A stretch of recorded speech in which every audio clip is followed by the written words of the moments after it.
More price hikes on PCs, price hikes on Plex, and Nvidia is just trying to make it so that the price hikes everywhere. Let's get into the hot news, everybody. I'm your bright host. We're going to be going over the hottest tech news I can find on the internet while you enjoy your breakfast. This Friday, November 28th, 2025, also known as Black Friday, which is usually associated with good deals, but we're going to start off by talking about how prices are going to increase in so many different places and why this Black Friday might be the reason you should start picking up the things you are looking at. We've already had other pre-built companies announce that their prices are going to start going up as of December 7th because of price increases that they're seeing on the back end. And now we have handheld manufacturer 1X Player saying that their Apex Strix Halo handheld is going to get a $200 price hike, and that will happen within 96 hours. So if you want it at the current price, you have to go do it right now. Otherwise, the prices are going to increase because of the market conditions that are changing. And then Main Gear, also another pre-built company, coming out and saying that prices will continue to rise and eventually we'll have to increase our lead times as stock and allocation become constrained. So prices going up,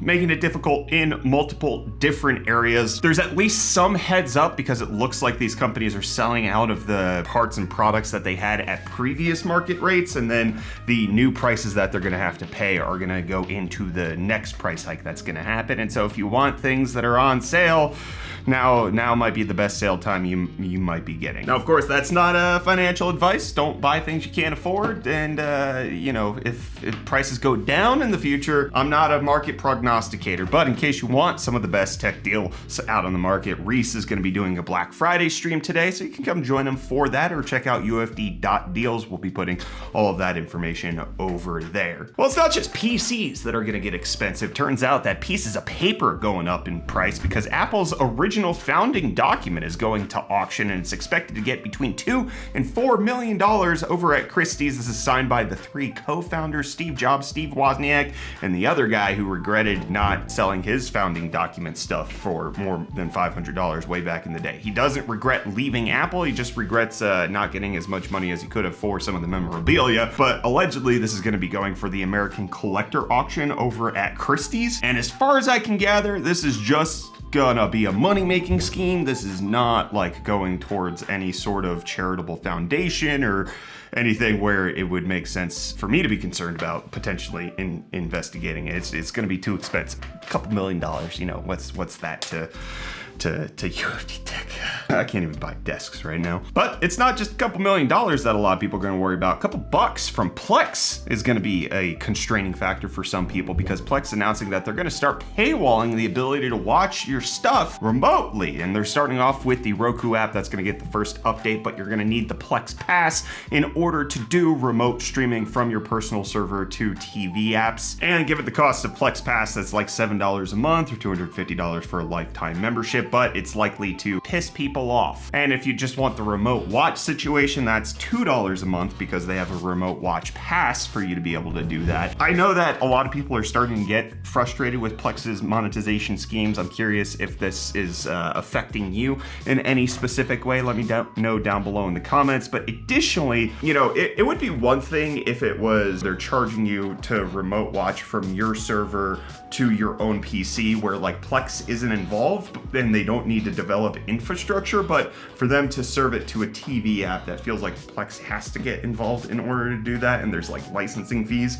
involved in that. So I'm curious your thoughts on this. How frustrating is this? It'll make you look for alternatives. Let me know down below in the comments while Reece lets you know about alternative ways to spend your money. Yo, welcome back to UFD Deals, bringing the hottest tech deals out on the internet. And hey, happy Black Friday, everyone. Hope you guys are doing well.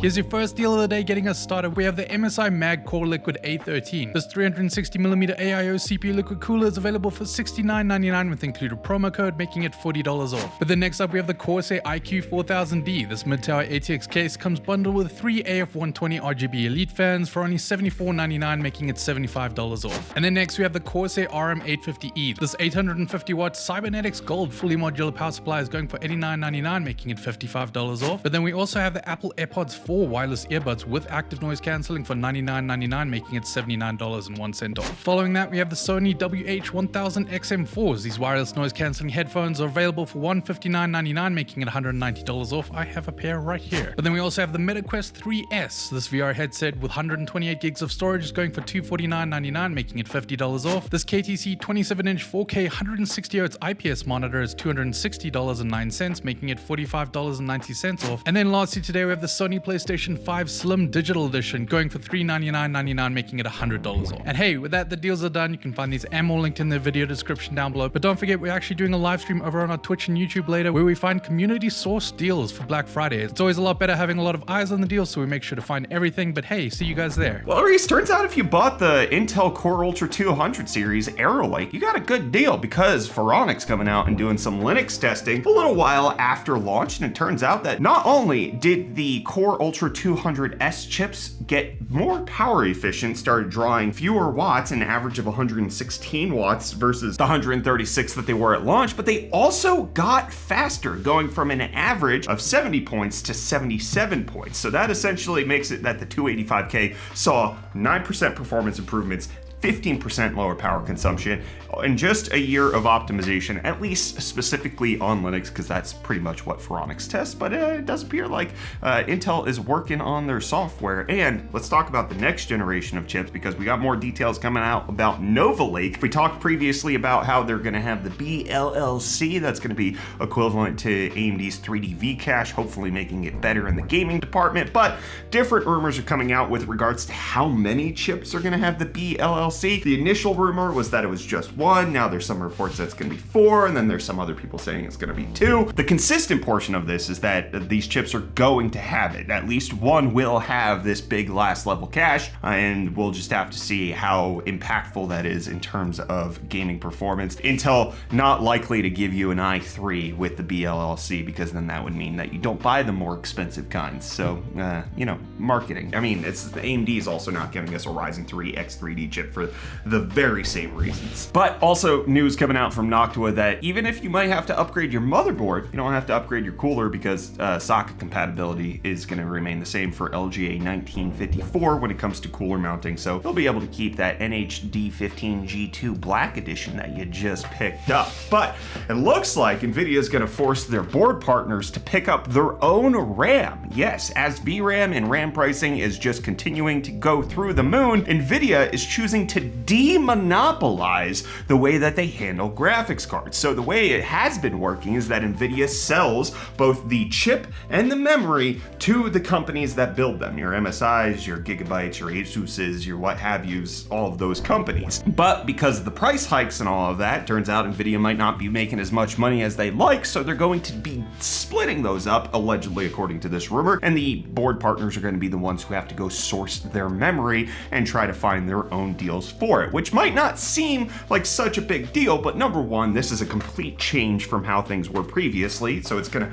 require a lot of refactoring on the back end for these companies to pull off. Number two, it's going to specifically put smaller GPU companies at a major disadvantage, because they're not going to be able to get the contracts that they need in order to get the relevant pricing to keep their graphics cards at the price point that they want. So your companies like Asus, who sell a whole bunch, might not struggle as much with this, but then when you go down to some of the more lesser known smaller brands, it's going to create potentially some price hikes for them, because they're not going to get the volume deal that Nvidia would for their memory pricing. So Nvidia protecting themselves and screwing their board partners yet again, which Tom's Hardware points out EVGA left the graphics card industry for reasons very similar to this, how Nvidia unilaterally decides to make decisions that benefit them and not the partners who help to build their brand in the entire industry, and it creates a little problem, and you know, a little discontentment when you work for the big honcho of Jensen. So we'll have to wait and see how much this impacts the market moving forward. Will this start getting baked into cost? Because even if Asus, Gigabyte, MSI might be big enough companies to get decent contracts for VRAM pricing, they're not in Nvidia,